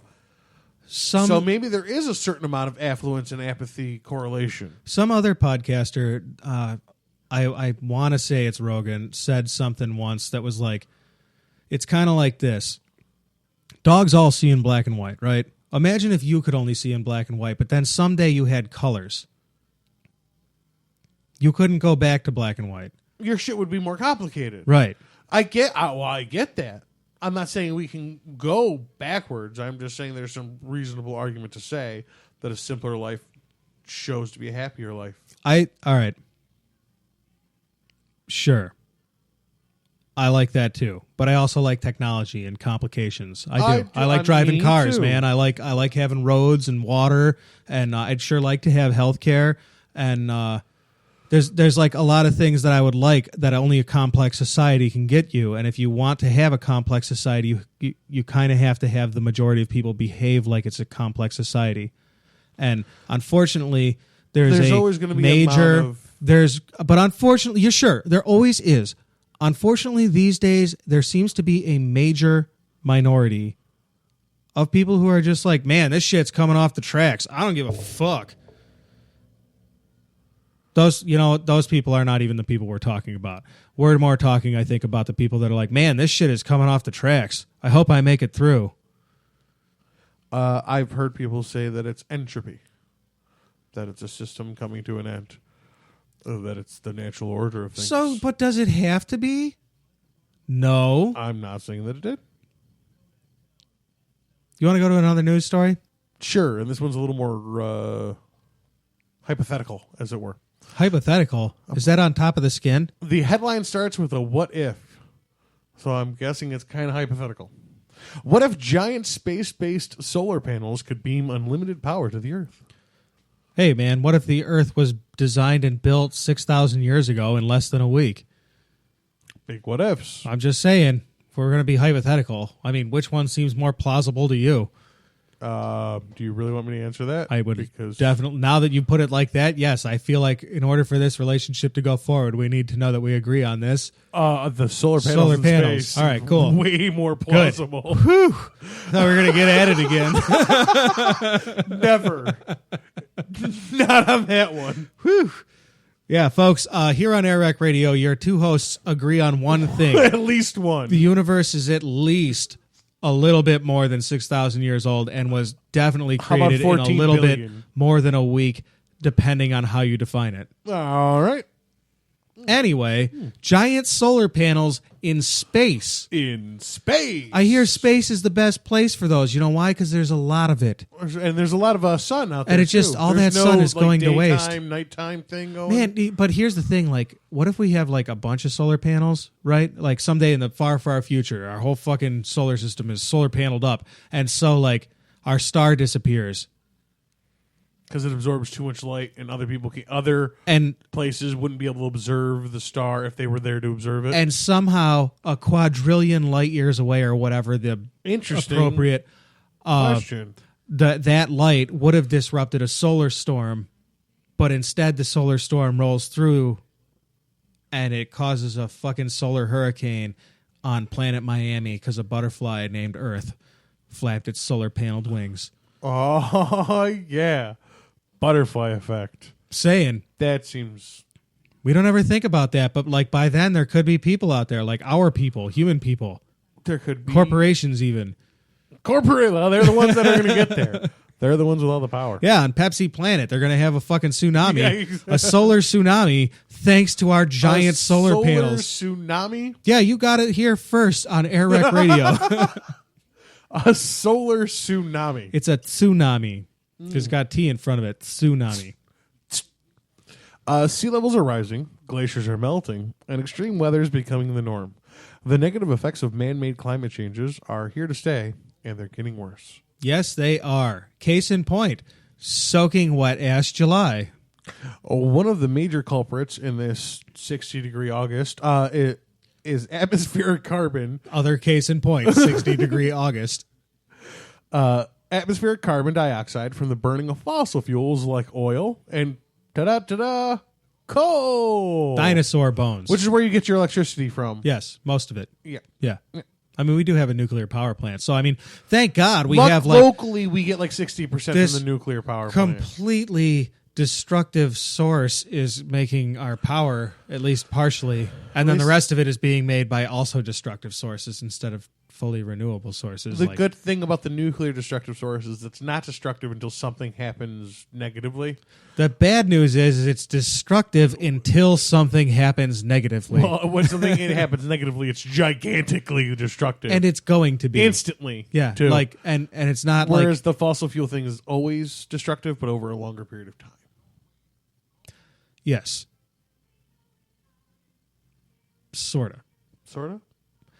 Well, I mean... 200 years so far to get to where we are now. Yeah, but like in less than 100 years of nuclear use for power, we've only had 3 major accidents. Yeah, 3 whole spots that are junk for a million years. That's it. Only 3 in less than 100 ruined for a million. And actually, you're like forgetting the other 6 or 7 that were just don't testing forget facilities. the testing facilities. So we're actually talking about maybe like and apparently 20. launching nukes into outer space. Apparently that's happened a few times. Well, too. there's plenty of space in space. We wanted You can to see put what things- happened. You know what we should do? We should put a bunch of big solar panels in space. Wow, that'd be a good idea. I think it would. One of the major culprits in atmospheric carbon dioxide is the blah, blah, blah, blah, blah. Luckily for the Earth... What? We already did that line. Oh, The fossil fuels and coal, that's what broke us into that. dinosaur bones. Yes. Got it. Luckily for the Earth, the world's supply of fossil fuels is limited. Hooray! Let me read that sentence again. We can only fuck ourselves inside out twice before we run out. Luckily for the Earth, the world's supply of fossil fuels is limited. Yeah, it's totally limited when we die and stop using them. Also that, because then we'll be the next fossil fuel for like the next species of whatever. If there is one. Or mining. Whatever. Well, give it enough time. And for the past several decades, researchers have been looking for a renewable energy source that provides power to everyone without poisoning the Earth. Dun, What? dun, dun. Without poisoning? You mean we could actually have power for all of our devices without murdering our Mother Earth? I guess there's at least a wild and crazy shot. Tell me You know, more. these progressive kids nowadays, I'm telling you. Tell me more, oh Eric Bard. What do they call them? Scientists? Some scientists, see, I told you, think humans could be getting clean power collected from solar panels in space and beamed back down to Earth in our lifetime. And some industry startups like California-based Solarin are predicting it will be reality by the end of this decade. Not only would the energy source be continuous, but it would also be clean and unlimited. That is, until the sun explodes roughly 7 billion years from now. I count that as unlimited. That's I'm pretty willing good. to like extend that as unlimited. It will be for our species. Yeah. Yeah. And maybe the one Or after. not. I mean, maybe not. Maybe we'll just, maybe we'll still be there. Who knows? It could happen.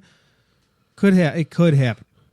The idea may sound like science fiction, and at one time it was, but the concept originated in short story by science fiction author Isaac Asimov. Really? Asimov's 1941 story envisions a world where the Earth is powered by a beam of light that draws its energy directly from the sun. There was a Japanese electricity firm that wanted to put a big giant solar panel array on the moon. Seems like a reasonable place for it. And it would beam. Corey, I think we might have done this story back like early last year when we were little baby air wreckers.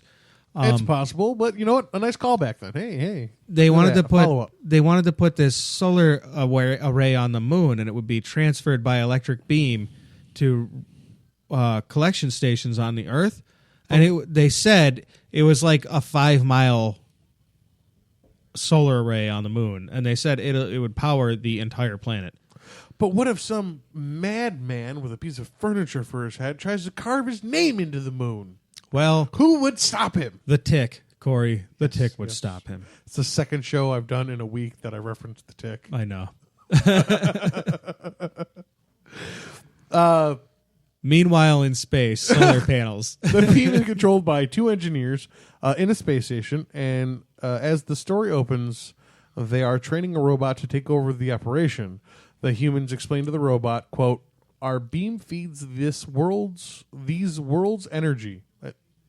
Quote, "Our beam feeds these worlds energy drawn from one of those huge incandescent globes." Can I take a crack at that? that? Happens to be near us.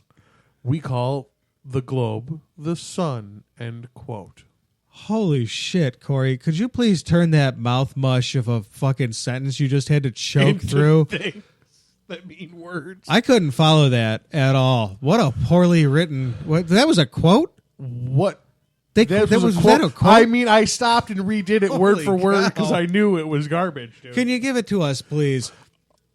Our beams feed this world's energy. It's drawn from the energy of that huge incandescent globe. He means nuclear reactor. The sun. That happens to be near us. We call that globe the sun. Boy, I wish he'd have just said it would get power from the sun and beam it to Earth, because that really would have been... Well, we're training a blank robot here in 1941. Oh. And we can't... remember, we haven't figured out we can just program all this Got into it. him. Okay. We have to teach it to him. Got it. Little perspective there. Meanwhile, here in the future... Yeah.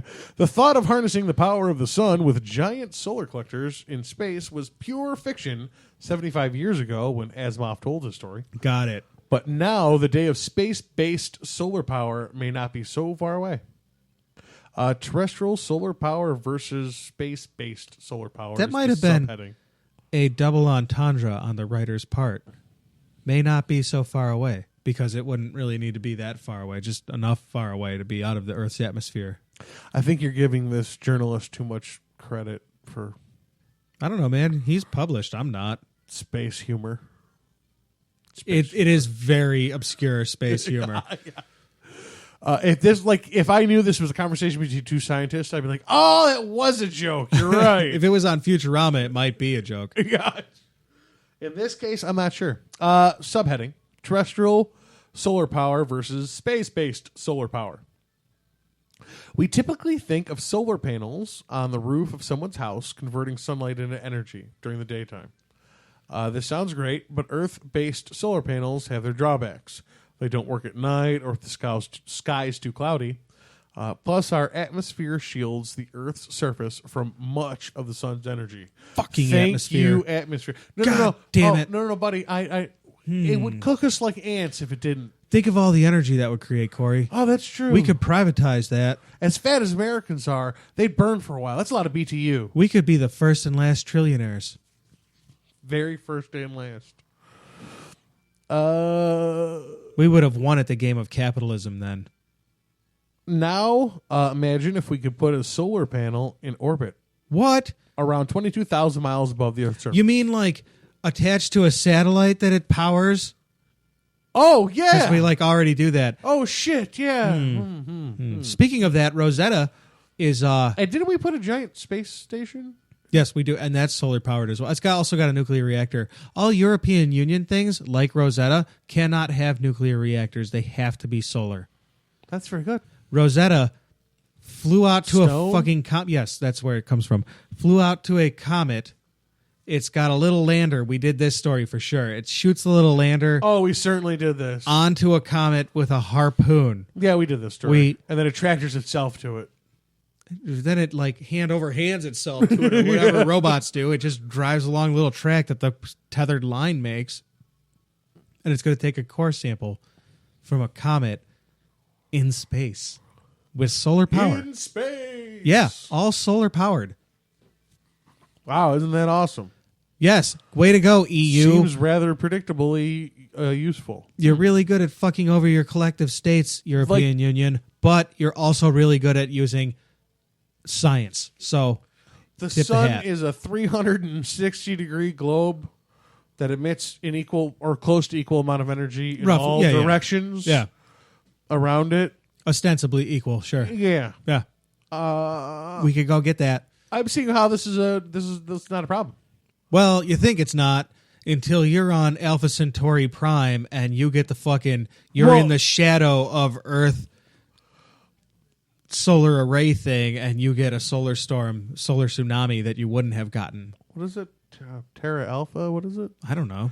Alpha Centauri? No, there's I think it's Terra Alpha. Or Terracotta. Alpha Terra, is the official, name for Earth. I can't come up with it, but it doesn't matter. I think maybe we are, even though we are geniuses, and I will give you that. Sometimes it's Sol 3.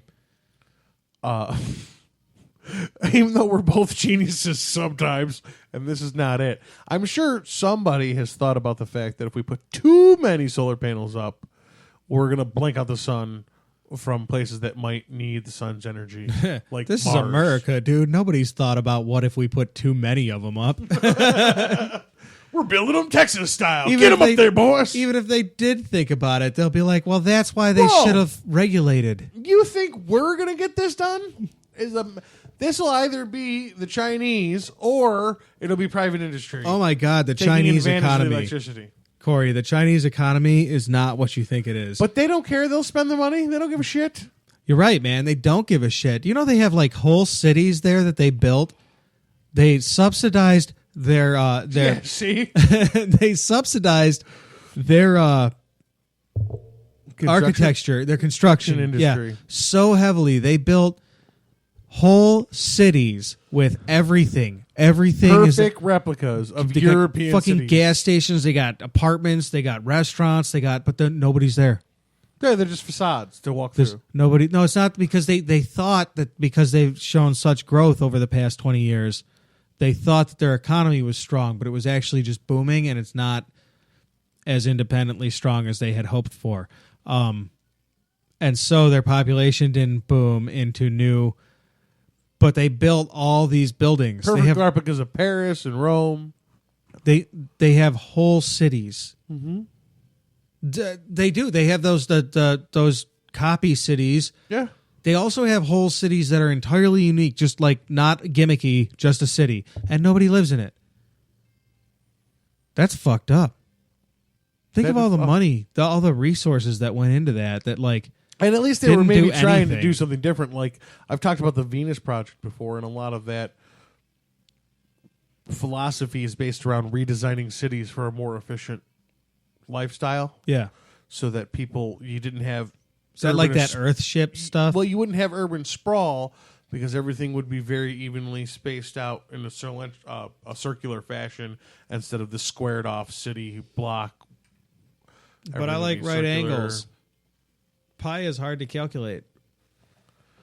But it's supposed to be a more natural, organic flow.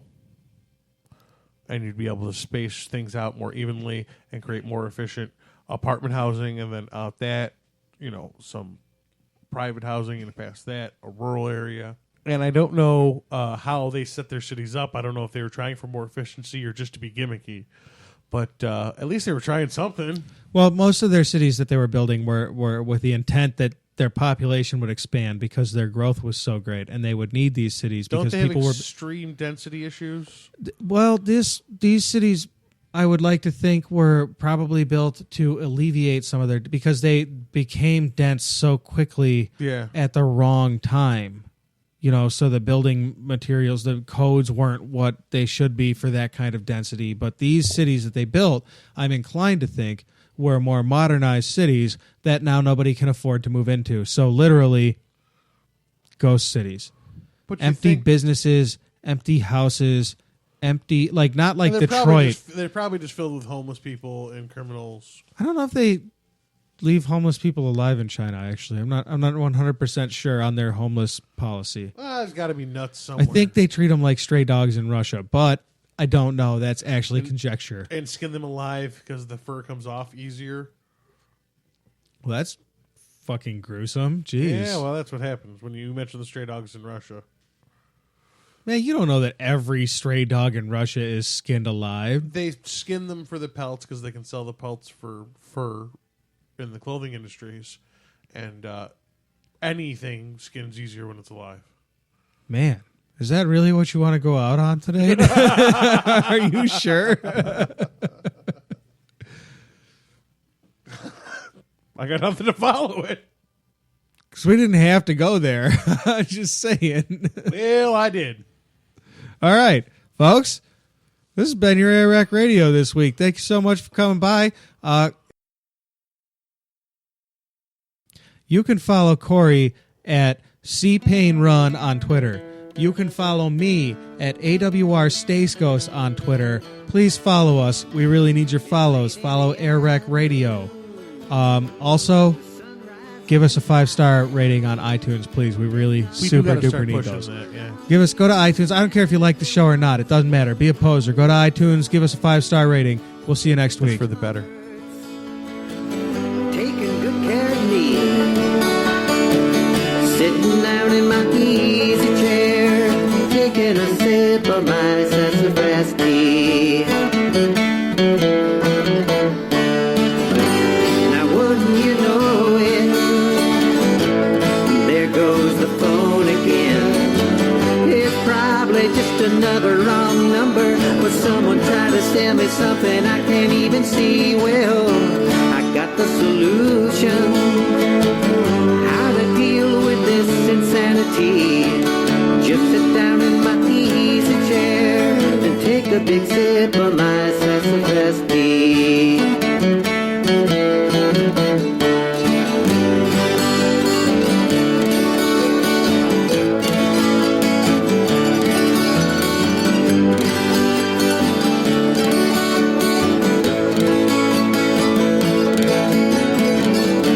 It's getting near evening, the sun rolling down.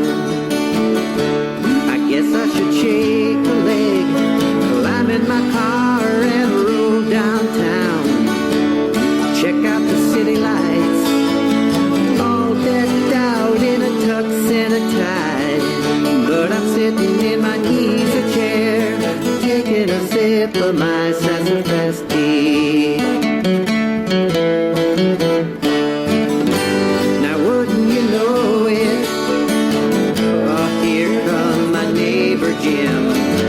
He got the willies and the worries on his mind, and the weight of the world putting pressure on his spine. Well, I got the solution, I know how to set him free. Set him down in my easy chair and give him a sip of my sassafras tea.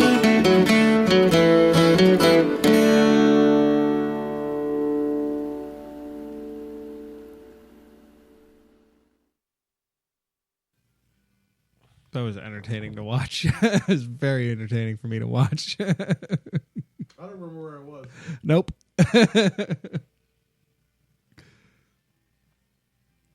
Where was I? I was talking about the Venus Project, but what happened before that?